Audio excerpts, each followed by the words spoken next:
Utolsó találkozásunkat a Feri hányásának a hangja szakította fel. Mögöttünk ült a turnébuszban, hazafelé tartottunk a Semmi konferenciáról, innen Pécsről, a Kodály központból. Megijedtem, mint mindig, amikor valaki a hátam mögött okádni kezd a turnébuszban. De szerencsére Feri, a kis csillag dobosa, a szája elé tette a kezét, és ezért csak az ujjai között néhány csepp hányás fröccsent a nyakunkra. Akkor te rám néztél, és egy erőltetett mosollyal azt mondtad: Bori, ha nekünk lenne egy gyerekünk, azt Péterfi Fruttikának hívjuk. Éppen a Falusi Marian születésnapját ünnepeltük a buszba, a Busa Pista reppelt. Én rád néztem, és szomorú, kedves hangon azt mondtam: Marci, ne félj az elválástól. A távollét olyan, mint a szél. A kis frontembereket eloltja, de a nagyokat fellobbantja.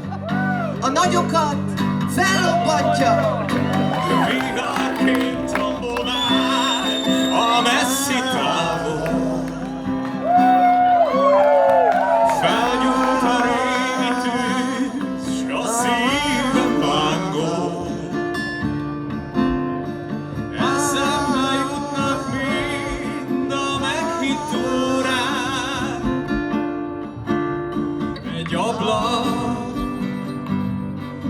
és a te kis szobád.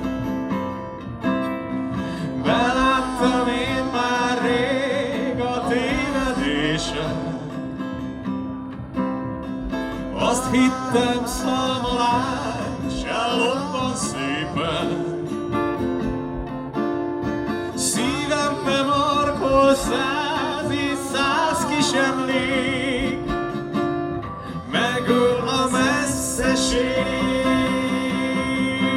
Viharként tombol már a messzi távol.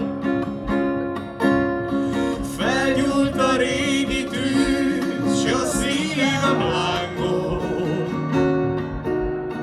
Eszembe jutnak mind a meghitt órák, és a te kis szobád. Elmúlt egy hosszú év. Elmúlt egy hosszú év a búcsú óta. Igen, elmúlt. Azóta várok én egy hívószóra. Ó, drága Fruttika. Félek, hogy réges-rég már elfeledtél. Úgy kínoz a távol lét. Bocsáss meg egyszer. Bocsáss meg